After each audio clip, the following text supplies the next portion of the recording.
Well, howdy folks, it's Matthew, your friendly neighborhood technician, making another video for you out of Boise, Idaho. And I am finished with the 2005 Lincoln LS 3.9 liter engine.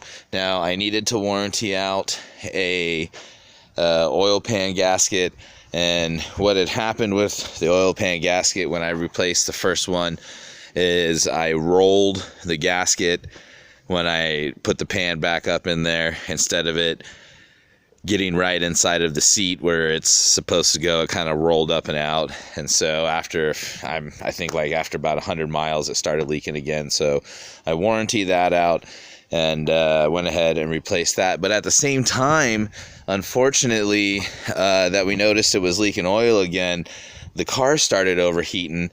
And so when it came back to me, I took a peek at the coolant and noticed that the coolant was completely low, and there were no signs of a leak or anything like that. There's a few things that are going to cause that. Blown head gasket is one of them, but you know, if you have a blown head gasket, your car is going to really not want to run correctly, and you're going to see all kinds of different color smoke, mainly like blue or white or gray smoke coming out of the exhaust, and we didn't have any issues like that. So I went ahead and checked the water pump. Let me see if I can get you set up here to check out this water pump with me. So I went ahead and I checked the water pump and noticed that the water pump spun freely. You can hear the bearing spinning there. And I also had a complaint of it making a noise as you were driving it, like there's something wrong with the timing. Now Fords are notorious because where they like to put their water pumps, which are a lot of times up front, on top of, or down in the middle of the engine. Let me see if I can get you a good shot at this new water pump. You see it down there? A nice pretty new water pump. So a lot of times when the bearings start going out, when they start acting up and whatnot, what you'll hear is a fluttering noise. And you might think it's something like the timing or whatnot, but no, it's the bearings inside of here making noise and all that other stuff. Now, the original water pump, or the water pump from the factory for this 3.9 liter engine, kind of like the timing chain tensioners and stuff, the internals on it are plastic. The impeller, it's that hard plastic, and you can see where like here, it's cracked back to here. It's no longer joined right there. And so I just don't get why they did stuff like this. The Gates water pump that I have, the impeller is aluminum and all that other good stuff. So it's been upgraded a little bit and whatnot. Now, upon getting it started back up and getting it back on the road and all that other good stuff, I did notice that there was a little bit of a leak. When you replace the water pump on your Lincoln LS 3.9 liter engine, one of the final processes and procedures is going to be to bleed the system. Now, it makes it pretty easy for you, and the system has a cap right here, okay? Now, if you notice on that cap, let me see, it has the torque spec right there. You see it? It's upside down, which is 9 Newton meters. If you ever work on one of these vehicles and you have to remove this cap, do not torque it to anything more than 9 Newton meters. And as a matter of fact, that's basically hand tight. I mean, that's hand tight with maybe a quarter of a turn after hand tight. And the reason being is because it's plastic, and if you ever have to get it back off, if it has any age to it whatsoever, it's going to crack. You see that? See that crack right there? You see how it's kind of old and wore out already? So do not over torque this, because if somebody like myself or another mechanic or if yourself ever needs to take it off, it's going to crack. And that's the only issue I have now with this car. It happened over this weekend as I was finishing the bleed process on it and burping it out. And after I got it up and running, it's running great and all that other good stuff, I noticed that I had that little leak, and sure enough, that cap is cracked. So So far, maybe because it's Sunday, I can't find that cap anywhere in town. I really hope I don't have to order it. If I do, it shouldn't take but a couple days to come in. I just can't talk to the dealer until Monday morning. So that's what I'm going to do on that one. I'm going to go ahead and replace that cap. I've already priced it. It's only like $5. It's just dumb. And so, yes, don't over torque this cap. You can see it's already leaking again. And the reason being is because if you ever need to replace your water pump, if you need to service the cooling system for any reason on this vehicle to burp it out, it requires you to remove this cap.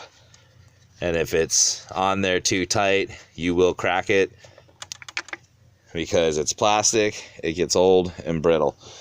So anyways, the burping process is to go ahead and remove your caps, both of your caps. And what you do is you can use Dexcool or Universal. I tend to go with O'Reilly's Universal house brand coolant that's compatible with GM and Ford vehicles and all that other good stuff.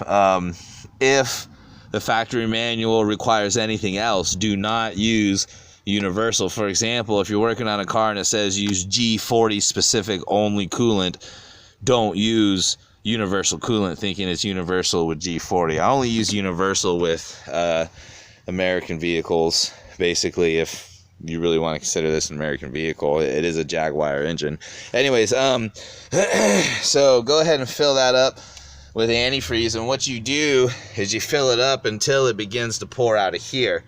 Once it begins to pour out of here, you know that the majority of the bubbles and air pockets are no longer in the system, and you go ahead and you just reinstall your cap, hand tighten it, and then go ahead and just give it like a quarter of a turn, if that, and that's all you need to make sure that it's not going to leak. So yeah, this vehicle is ready to go back on the road, but that one little thing got me this weekend, and so I'm going to deal with it first thing Monday morning, and hopefully it won't take more than a day or two to get that replaced. Now then, let's talk about gas mileage on this vehicle. So one of the complaints is that it really feels like the vehicle only gets about 10 to 12 miles per gallon.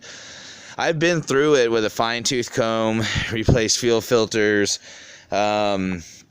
replaced broken timing chain tensioners, coils, you name it, in hopes of getting better fuel mileage, and it just doesn't seem to be doing it.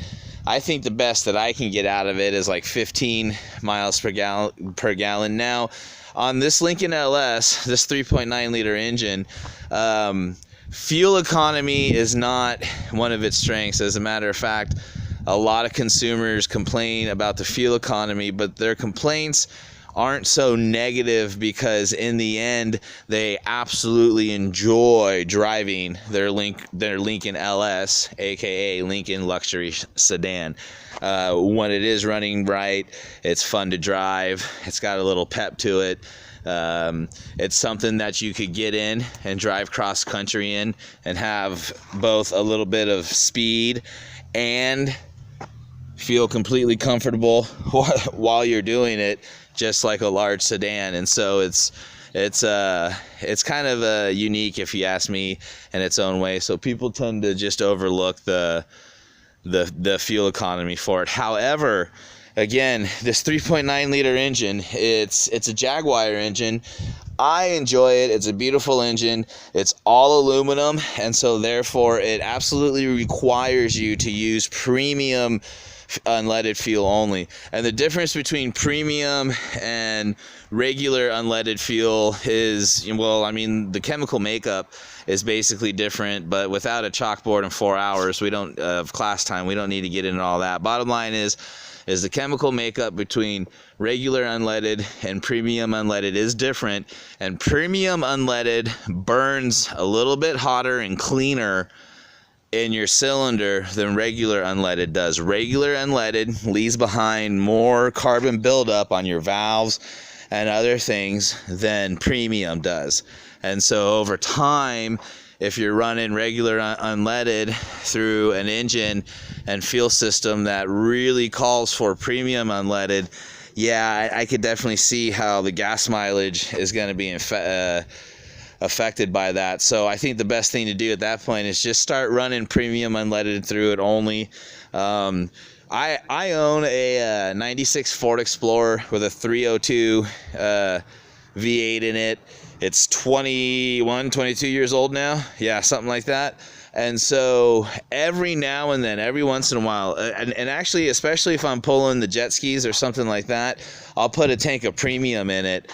And that's about the only type of additive that I use on my personal vehicle is I'll run a tank of premium through it because I know it burns a little cleaner and hotter, and it actually cleans everything out inside of there. So I think the missing link on this vehicle as far as getting better gas mileage in the end could be the fact that we need to switch over to premium and just stay using premium and go from there. So, well, folks, that's about all the information I have on this Lincoln LS. I'm glad that I'm finished with it yet again, and I was able to go ahead and honor that oil pan gasket. That one's been a thorn in my side, so that should be good now. And went ahead and took care of the water pump for them and kept it cost effective. And I really appreciate the patience of the owners. They pretty much just kind of give me the car and say, hey, you know, have at it. Let us know when you're done. So I'm going to spend the next day or two and go find a plastic cap, a new plastic cap, get that back on, and get this vehicle out of my backyard, because as you can see, I have all kinds of other things that I need to do. But hey, you know, I've got 4 kids, so it's good that I stay constantly busy. Also, if you notice, out of this whole lot, there is one odd man out, and that is the Toyota Hybrid. This year I have decided, after educating myself, and at once I was certified to change out the batteries on them. I am no longer, because I didn't renew it or stay with that company. That's another story. Anyways, bottom line is after a few years of looking into some things and self-educating and whatnot, I've decided to start taking in hybrids and electric vehicles and fixing them. This one in particular has been in a wreck, and it needs steering system changed out and all kinds of work. So that will be coming up here pretty soon. Well, folks, this is Matthew, your friendly neighborhood technician.